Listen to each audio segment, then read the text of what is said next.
नमस्कार सभी सम्मानित केंद्रीय कर्मचारी, राज्य कर्मचारी और पेंशन भोगियों के आपके अपने भरोसेमंद YouTube channel government employees times के फ्रेश वीडियो में एक बार फिर से हार्दिक स्वागत है। त्योहारी सीजन प्रारंभ होने वाला है और इस त्योहारी सीजन में केंद्रीय कर्मचारियों और पेंशनर्स पर तोहफों की बरसात होने वाली है। जी हां, दिवाली से पहले देश भर के 1 करोड़ से ज़्यादा केंद्रीय कर्मचारियों और पेंशनर्स के जहां महंगाई भत्ते और महंगा रात में बढ़ोतरी होने वाली है, वहीं 8वें पे कमीशन को लेकर केंद्र सरकार के द्वारा बड़ा ऐलान किया जा सकता है, जिससे केंद्रीय कर्मचारियों और पेंशनर्स की सैलरी, पेंशन और वेतन भत्तों में संशोधन होगा। वहीं आपको जानकारी के लिए बता दें कि देश भर के 66 लाख से ज़्यादा पेंशन धारकों को वित्त मंत्रालय और पेंशन विभाग की तरफ से बड़ी सौगात मिली है। साथ ही जुलाई 2024 के महंगाई भत्ते को लेकर आई है खुशखबरी। अब इस दिन बढ़ेगा डीए और डीआर। साथ में देंगे आपको एक और महत्वपूर्ण इन्फॉर्मेशन। यदि जानकारी पसंद आई तो वीडियो को लाइक कीजिएगा। चैनल पर पहली बार आए हैं तो प्लीज़ चैनल को सब्सक्राइब कीजिएगा, क्योंकि आपसे जुड़े तमाम तरह के महत्वपूर्ण आदेश, वीडियो और इन्फॉर्मेशन हम यहाँ पर लाते रहते हैं। दोस्तों, आपसे निवेदन है, वीडियो को लाइक करना बिल्कुल ना भूलें। आपका लाइक हमें बताता है कि हम आपके लिए कितने महत्वपूर्ण इन्फॉर्मेशन खोज लाते हैं, तो प्लीज़ वीडियो को भी से एक लाइक कर दें।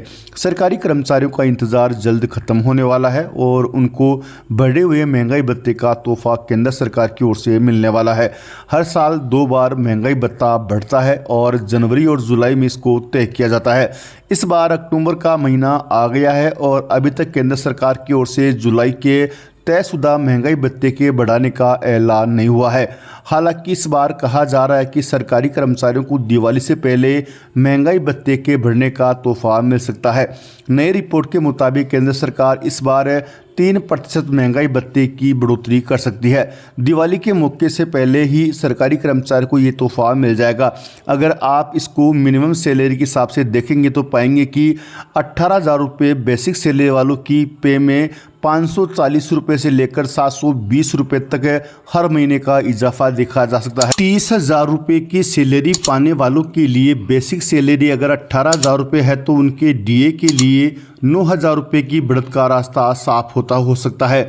अगर 3% का इजाफा होता है तो इसमें 9,540 रुपये की बढ़त देखी जा सकती है। 1 जुलाई 2024 से सरकारी कर्मचारियों को ये महंगाई भत्ता बढ़कर मिलेगा, जैसा कि हर साल दूसरे डी हाइक के बाद होता है। बढ़ती महंगाई से पार पाने के लिए साल में 2 बार महंगाई भत्ते में इजाफा किया जाता है और इसके लिए मौजूदा स्तर पर डीएनएस अलाउंस या महंगाई भत्ता देखें तो ये 1 करोड़ सेंट्रल गवर्नमेंट एम्प्लॉयज़ को कवर करता है। वहीं डीएनएस रिलीफ को पेंशनर्स के लिए बढ़ाया जाता है। सरकारी कर्मचारियों के लिए डीए में बदलाव मार्च 2024 में आखिरी बार हुआ था। उस समय केंद्र सरकार ने डीए में 4% की बढ़ोतरी की थी, जिससे बेसिक पे का 50% हो गया था। पेंशनर्स के लिए डीआर में भी 4% की बढ़ोतरी की गई। 7वें वेतन आयोग का गठन 28 फरवरी 2014 को किया गया था। इस आयोग ने 19 नवंबर 2015 को अपनी रिपोर्ट सरकार को सौंपी थी। सरकार ने इस आयोग की सिफारिशों को साल 2016 में लागू किया था। देश में अब 8वें वेतन आयोग की चर्चा शुरू हो चुकी है। संभावना है कि सरकार 1 जनवरी 2026 से देश में 8वें वेतन आयोग को लागू कर सकती है। सरकार के इस फैसले से 1 करोड़ से अधिक कर्मचारियों और पेंशन भोगियों की सैलरी और पेंशन में बदलाव आएगा।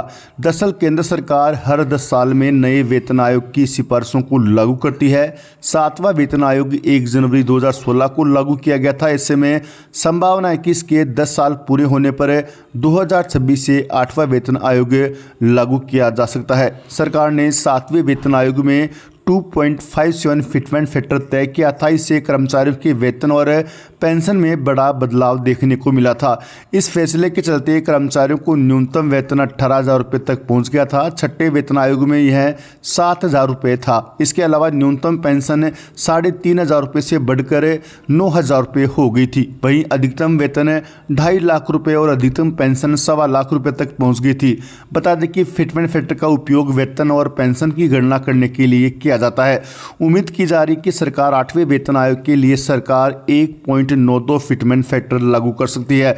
इससे न्यूनतम वेतन 18,000 रुपये से बढ़कर 34,560 रुपये तक पहुंच सकता है। साथ ही न्यूनतम पेंशन भी 17,280 रुपये तक हो सकती है। इसके साथ ही अधिकतम सैलरी और पेंशन में भी बढ़ोतरी हो सकती है। 7वां वेतन आयोग का गठन मनमोहन सरकार के दौरान किया गया था। पूर्व प्रधानमंत्री मनमोहन सिंह ने 28 फरवरी 2014 को इस आयोग का गठन किया था। आयोग ने 19 नवंबर 2015 को रिपोर्ट पेश की और मोदी सरकार में 1 जनवरी 2016 को आयोग की सिफारिशों को लागू कर दिया गया है। वहीं आपको जानकारी के लिए बता दें कि देश भर के 65 लाख से ज़्यादा पेंशनर्स के लिए अच्छी खबर निकल के सामने आ रही है। आपको जानकारी के लिए बता दें कि पेंशनर्स की हमेशा ये शिकायत रहती है कि उन्हें समय पर पेंशन नहीं मिलती, लेकिन इसको लेकर अब केंद्र सरकार हरकत में आ गई है। आपको बता दें कि पेंशन को लेकर मिल रही लगातार शिकायतों के मद्देनजर अब सरकार ने बड़ा फैसला ले लिया है।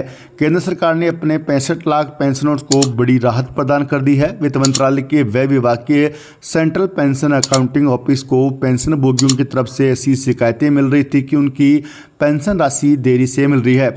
यह भी देखने को मिला कि कुछ पेंशन भोगियों को उस महीने के आखिर में पेंशन नहीं मिल पा रही है। खाते में पेंशन राशि आने की प्रक्रिया में अगले माह के भी कुछ दिन गुजर जाते हैं। इन सब के चलते वित्त मंत्रालय ने पेंशन के भुगतान में हो रही देरी को गंभीरता से लिया है।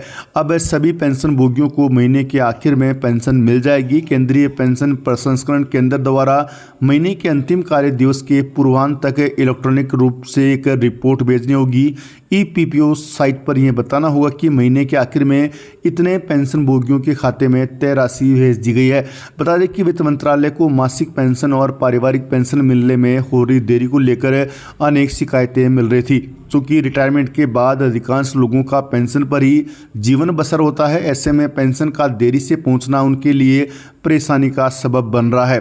पेंशन में देरी को लेकर उन्होंने अपने बुढ़ापे की अवस्था में संबंधित विभाग या बैंक के चक्कर काटने पड़ते हैं। वित्त मंत्रालय के व्यय विभाग के सेंट्रल पेंशन अकाउंटिंग ऑफिस ने इस तरह की शिकायतों को गंभीरता से लिया। वहीं दिवाली के मौके पर देश भर के 52 लाख से ज्यादा केंद्रीय कर्मचारी सहित राज्य कर्मचारियों को बोनस मिलता है और इस कड़ी में इस बार भी कर्मचारियों को बोनस मिलेगा। तो बोनस को लेकर भी बड़ी खबर निकल के सामने आ रही है। लंबे समय से केंद्रीय कर्मचारी संगठनों की मांग कि उन्हें बोनस 7वें वेतन आयोग की सिफारिश के आधार पर दिया जाए। अभी जो बोनस प्रदान किया जा रहा है वह 6ठे वेतन आयोग की सिफारिश के आधार पर दिया जा रहा है, जो कि कर्मचारियों के साथ सरासर अन्याय है। अब केंद्रीय कर्मचारी संगठन ने वित्त मंत्री से डिमांड की है कि उन्हें जो दिवाली पर बोनस दिया जाता है वह 7वें वेतन आयोग की सिफारिशों के आधार पर दिया जाए, ना कि 6ठे वेतन आयोग की सिफारिशों के आधार पर, क्योंकि कर्मचारियों को सैलरी और पेंशन सहित अन्य वेतन भत्तों के फायदे 7वें वेतन आयोग की सिफारिशों के आधार पर मिल रहे हैं। इसलिए सरकार से अनुरोध किया गया है कि दिवाली के मौके पर उन्हें बोनस 7वें वेतन आयोग के आधार पर दिया जाना चाहिए।